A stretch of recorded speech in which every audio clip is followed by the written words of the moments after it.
Let us now discuss circles, arcs, and inscribed angles.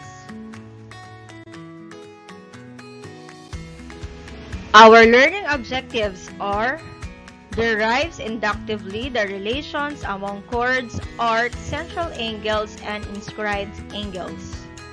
Proves theorems related to chords, arcs, central angles, and inscribed angles. Inscribed angles. When we say inscribed angles, it is an angle whose vertex is on circle and whose sides contain chords of a circle. Let us have an example. On figure number 1,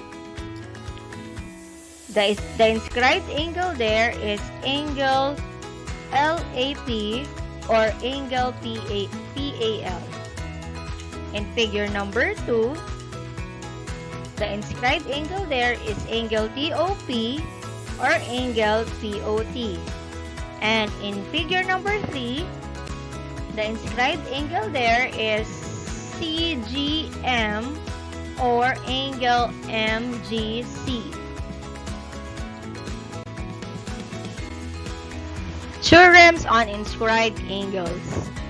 Theorem number 1.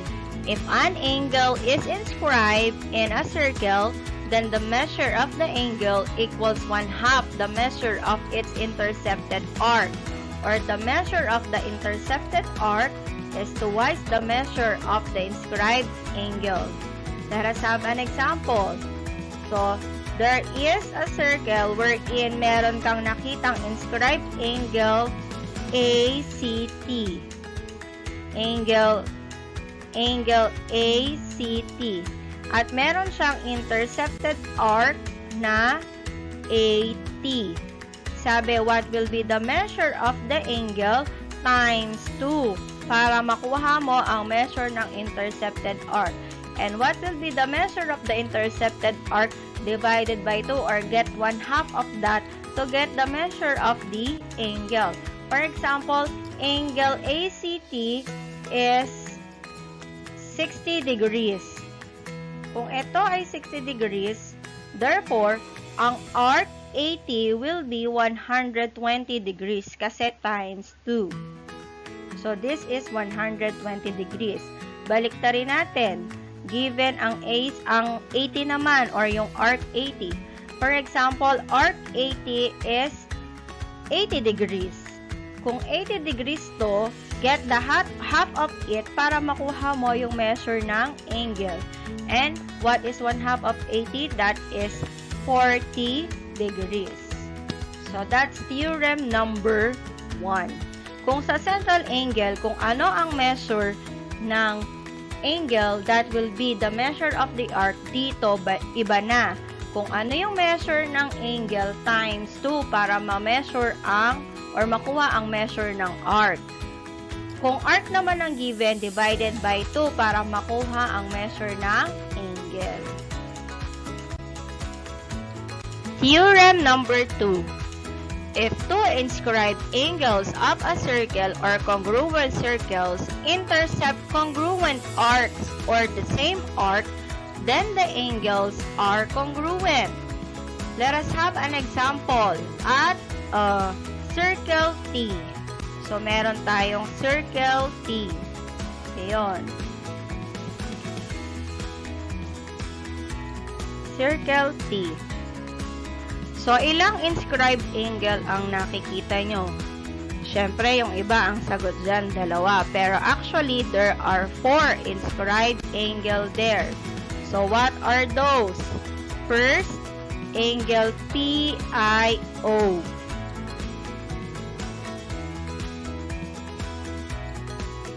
Angle PLO. At ang kanyang intercepted arc ay ang PO. Next, ano pa yung dalawang angle? Angle IPL.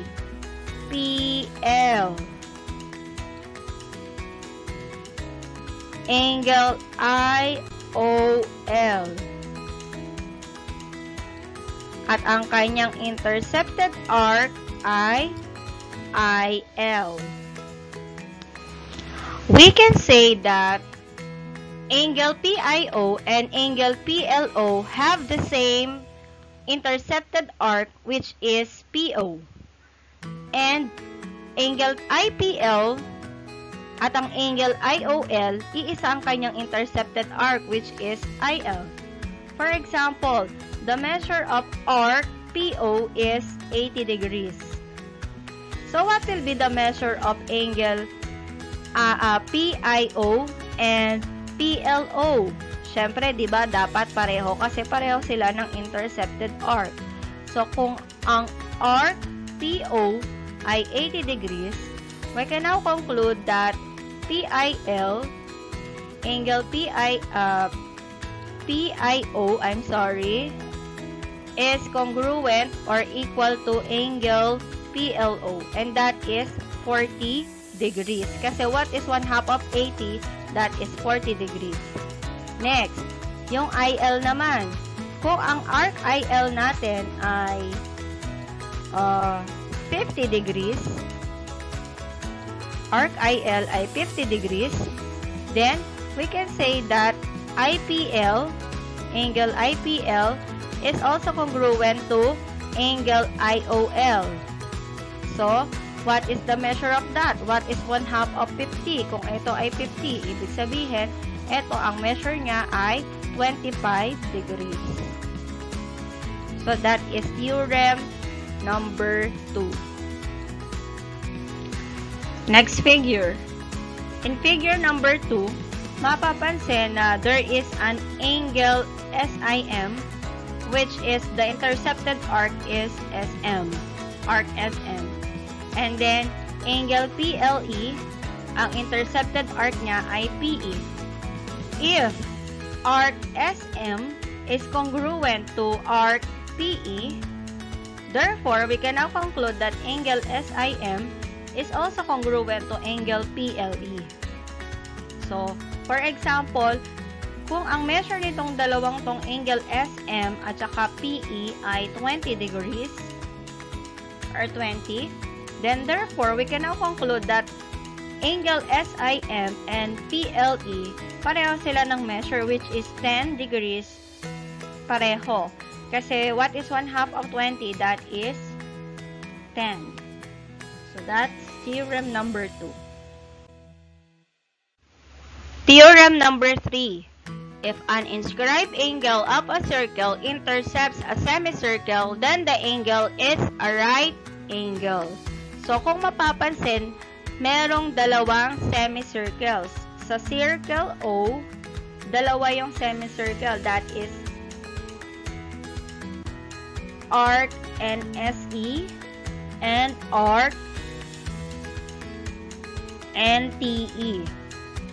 So, since nagkaroon ka ng semicircle, ang NSE, ano ba ang measure ng semicircle? Diba? That is 180 degrees. NTE is also 180 degrees. Kung ang NSE mo, NSE, ay 180 degrees, what is the measure of the inscribed angle? Ano ba ang inscribed angle ng NSE? That is NTE. Ito po yun. So, what is 1/2 of 180? That is 90 degrees.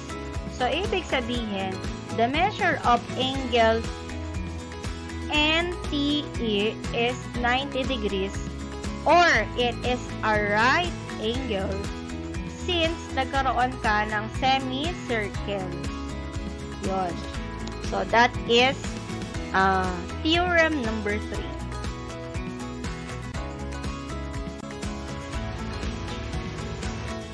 Theorem number 4. If a quadrilateral is inscribed in a circle, then its opposite angles are supplementary. When we say supplementary, the total measure of an angle or the total measure is 180 degrees. Yun yung ibig sabihin ng supplementary, di ba? Nung elementary kayo. Pero pag sinabing complementary, that is 90 degrees ang total. So, let's focus on supplementary. Ibig sabihin, in a circle, kapag may nabuo kayo na quadrilateral, ibig sabihin ay any four-sided polygon, ang opposite angle daw agad nila, dapat ang total measure ay supplementary. So, what are the opposite angles? Let us identify. So, this is angle DRE. Ang kanyang opposite ay yung sa may A, DAE. The angle DAE. Tapos, sa angle D naman, or RDA, angle RDA, ang opposite angle niya ay yung REA. Okay. So, what will be the measure of R, or angle DRE, plus the measure of angle DAE? Dapat daw, ang total nila ay 180 degrees. Same with RDA, angle RDA plus the angle REA, ang total measure nila is 180 degrees. Let's have an example. For example, angle DRE, ang measure niya ay 80 degrees. So, what will be the measure of angle DAE?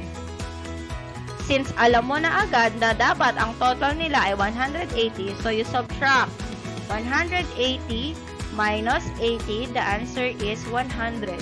So, ibig sabihin, kung ito po ay 80 degrees at dapat ang total nila ay 180, ito ay 100 degrees. Kung ang angle REA, nasan yung REA? Ito yon, ay 75 degrees. So, what will be the measure of angle RDA? So, 180 minus 75. So, obviously, the measure of angle ADR or RDA, eto po yun, is 105 degrees. 105 degrees. That's theorem number 4. For your references, you can use the Grade 10 DepEd LM module, Unit 2, and Grade 10 Pivot 4A LM Quarter 2, and special credits to Slides Go for these slides or PowerPoint template.